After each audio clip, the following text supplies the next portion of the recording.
Hi everyone, स्वागत है आपके अपने चैनल सरकारी नौकरी में। 69,000 शिक्षक भर्ती की 31,277 में हुई घपलेबाजी को देखते हुए विद्यालय आवंटन का प्रक्रिया बदल दिया गया। अब यह विद्यालय आवंटन ऑनलाइन किया जाएगा। उन अभ्यर्थियों के लिए काफ़ी दुख भरी खबर है जो किसी तरह से जुगाड़ लगाए बैठे थे कि हमको वो वाला विद्यालय मिल जाएगा जो हमारे घर के पीछे है, क्योंकि वहाँ तो जाना ही नहीं पड़ेगा। घर के जंगले से ही देख लेंगे कि विद्यालय चल रहा है कि नहीं चल रहा है। ऐसे अभ्यर्थियों के लिए काफ़ी दुख भरी खबर है। अब ऐसे अभ्यर्थी सावधान हो जाए और विद्यालय आवंटन के लिए एक सॉफ्टवेयर बनाया गया है। उस सॉफ्टवेयर की निगरानी के लिए अधिकारी रखे जाएंगे, सीडीओ रखे गए हैं और वह उस सॉफ्टवेयर की निगरानी रखेंगे, जो कि एक प्रोजेक्टर पर चलाया जाएगा। सारे जितने भी कैंडिडेट हैं वो बैठ के देखेंगे किस तरह विद्यालय आवंटन किसको किए जा रहे हैं।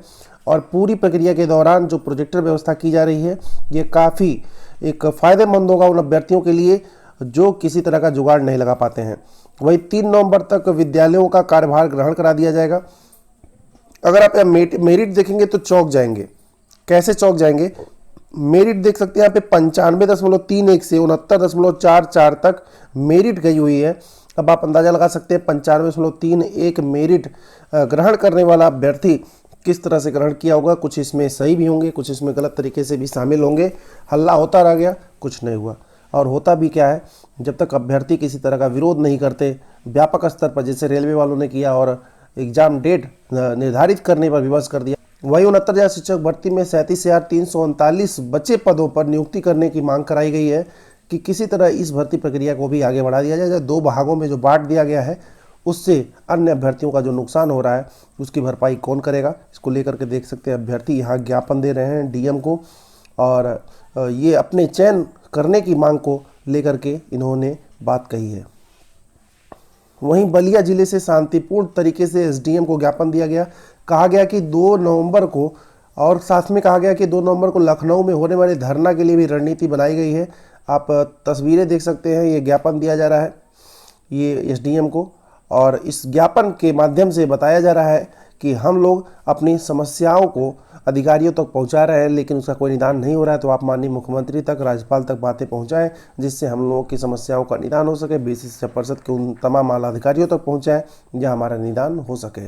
लेकिन 2 नवंबर का जो लखनऊ का धरना प्रदर्शन है वो काफ़ी व्यापक स्तर पर होगा। सब लोग देख सकते हैं उसको कि किस तरह उसकी तैयारियां चल रही हैं, अभ्यर्थी किस तरह जुटे हुए हैं। आप देख सकते हैं काफ़ी संख्या में ये सभी उस 2 नवंबर के धरने में जाने वाले हैं। आज एक मामला लगा हुआ है सुप्रीम कोर्ट में 69,000 शिक्षक भर्ती की 111/98/2020 नंबर याचिका नंबर लगा हुआ है, डायरी नंबर है। याचिका में ये लगा हुआ है कि सुप्रीम कोर्ट में जो मामला लंबित है, यानी कि जो पासिंग मार्क पर मामला जो लंबित है, काफ़ी दिन से फैसला नहीं सुनाया जा सका है, उस फैसले को सुनाए जाने की घड़ी आ गई है। रोज़ प्रतीक्षा करते हैं, हमेशा प्रतीक्षा करते हैं कि अब किसी तरह डेट लगा है 3 महीने बाद अब मामला सुनाया जाएगा, लेकिन फिर भी नहीं सुनाया जाता है। यहाँ आप जो शब्द कल देख रहे हैं ये कल का न्यूज़ है, तो मैं आज आपको बता रहा हूँ। और यहाँ आप देख सकते हैं वो केस नंबर, जो डायरी नंबर यहाँ पे लिखा हुआ है 1119/2020। तो फिलहाल आज देखिए इस मामले की सुनवाई हो पाती है कि नहीं, क्योंकि जब भी मामला लगता है तुरंत ही उसे कोई ना कोई टालने के लिए ज़रूर चला आता है, उसे आगे बढ़ाने के लिए चला आता है। फिलहाल ये मामला सुलझाया जाना बहुत ज़रूरी है। 3 महीने से अभ्यर्थी बस फैसला सुनने को बेताब है। किसी तरह फैसला अगर सुरक्षित रखा गया, कि भाई क्यों सुरक्षित रखा गया, उसको सुनाइए ना। सुनाने के लिए तो सुरक्षित रखा गया उसको, कि बस सुरक्षित रखने के लिए सुरक्षित रखा गया है। तो अगर बात करें हम पासिंग मार्क की, तो क्या पासिंग मार्क में जो फैसला सुरक्षित रखा गया आखिर क्या है उसमें? क्या 60-65 पे है या 40-45 पर है, यानी कि 60-67 नंबर पे है कि 90-97 नंबर पर है? तो मैक्सिमम अभ्यर्थियों को पता है कि 60-65 पे ही है। अंदाजा भी यही लगाया जा सकता है क्योंकि सरकार 60-65 पे ही भर्तियां कर रही हैं। एक केस में, एक निगेटिव केस में या पॉजिटिव केस में, जैसे भी आप इसको लें, अगर आप ये सोच लें 1 सेकंड के लिए कि 40-45 पर अगर फैसला आ गया तब क्या होगा? तब आपको पता है क्या होगा? तब वही होगा जो नहीं होना था। 69,000 शिक्षक भर्ती के तमाम अभ्यर्थी पिस जाएंगे, क्योंकि एक भर्ती प्रक्रिया में 2 कट ऑफ नहीं हो सकते हैं। और 40-45 का अगर मामला अगर शिक्षा मित्र के लिए केवल गया, केवल और केवल शिक्षा मित्र के लिए, तो तमाम अभ्यर्थी जो बचेंगे 1,46,060 जो पास हुए हैं, 67,867 ही चयनित हुए हैं ना, जो बचेंगे वो केस करेंगे, जिससे भर्ती प्रक्रिया फिर फंसेगी। जो लोग चयनित हैं विद्यालयों में उनको दिक्कत आ जाएगी, क्योंकि वो तो 60-65 पे भर्ती है, तो 40-45 का फैसला आ गया तो बहुत सारी समस्याएं आने वाली हैं आगे चल के। बिना इस समस्याओं को निपटारा किए जल्दी जल्दी भर्ती प्रक्रिया आगे बढ़ाई जा रही है। आगे ग्रहण लग सकता है, होना नहीं चाहिए, ऐसा ना हो ग्रहण लगे, क्योंकि वो तमाम अभ्यर्थी किसी तरह से ज्वाइनिंग पाए हुए हैं, बड़ी मुश्किल से मिलता है 2 साल किसी तरह बिताने के बाद, और ऐसे में सरकार किसी तरह भर्ती प्रक्रिया को फंसा के आगे बढ़ाती है, तो इसमें भर्ती प्रक्रिया पिस के रह जाती है, उसके बीच में अभ्यर्थी पिसते हैं। तो सरकार को ये चाहिए कि 40, 45 या 60, 65 जो भी इस पे मुद्दे पर फैसला सुरक्षित रखा गया है, जैसे सुनाया जाए, कुछ ऐसा फैसला आने पर कुछ ऐसा फैसला ना आ जाए जिससे अभ्यर्थी पिस जाए, इसका विशेष ध्यान रखना चाहिए।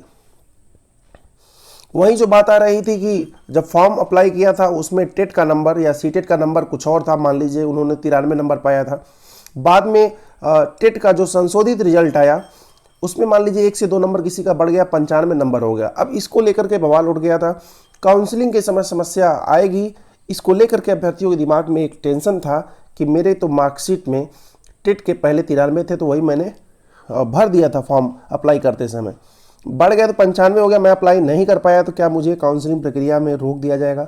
तो ऐसा कुछ भी नहीं, आपको नहीं रोका जाएगा। अगर किसी ने टेट में, अगर मान लीजिए टेट में किसी ने 98 नंबर लिख दिया था और उसके 90 नंबर ही आए हैं, तो इतने ज़्यादा डिफरेंस के कारण उसकी नियुक्ति प्रक्रिया को रोका जा सकता है, क्योंकि इतना ज़्यादा डिफरेंस आ नहीं सकता है।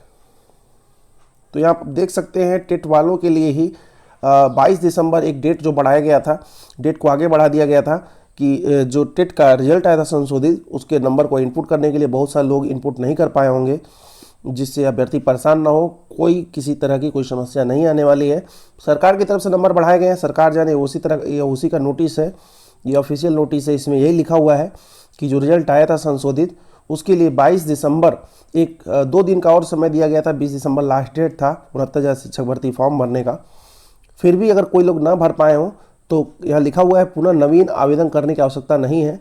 यह आदेश पीएनपी सचिव द्वारा ही निर्देशित किए गए थे, तो आप बिल्कुल परेशान ना हो। कोई भी टेट में अगर जो भी नंबर जिसके बढ़े हैं, 1, 2, 3 नंबर जो भी बढ़ा हुआ है, उसको लेकर के आप परेशान ना हो, उससे कोई प्रॉब्लम नहीं आने वाली है। अगर जिसने गलत तरीके से भरा हुआ है उसको प्रॉब्लम तो ज़रूर आएगी, क्योंकि उसको पता ही नहीं होगा कितना भरना था। फिलहाल जैसा कि मैंने कल वीडियो डाला था, उस पर मैंने बताया था कि तमाम फर्जी अभ्यर्थी पकड़े गए, किस किस तरह से फर्जीवाड़ा किया है, सब कुछ डिटेल था। अगर आप वीडियो ना देखे हो, इंडिया स्क्रीन में वीडियो दे दूंगा, उसको आप देख लेंगे। इस तरह की तमाम समस्याओं को देखते हुए एक नया रास्ता निकाला जाता है, जो कि विद्यालय आवंटन ऑनलाइन का है। ये काफ़ी फायदेमंद होगा अगर किसी का पहुँच डेटा फीडिंग तक नहीं होगा, जो कि गलत तरीके से भी डेटा फीडिंग किया जाता है। ऑनलाइन में भी फ्रॉड होते हैं, बहुत सारे फ्रॉड होते हैं। अगर उसने नाम अपना सॉफ्टवेयर में पहले से चढ़वा दिया होगा तब तो उसे डायरेक्ट मिल जाएगा, क्योंकि फ्रॉड तो हर जगह पहुंच जाते हैं, फ्रॉडिया हर जगह पहुंच जाते हैं, इनकी पहुंच का कोई लिमिटेशन नहीं होता। तो बहुत सारे अधिकारी मिले होते हैं। तो फिलहाल और कुछ अपडेट आएगा, आज सुप्रीम कोर्ट का कुछ अपडेट आएगा, आपको बता दिया जाएगा फैसले को लेकर के। अभी के लिए बस इतना ही, धन्यवाद।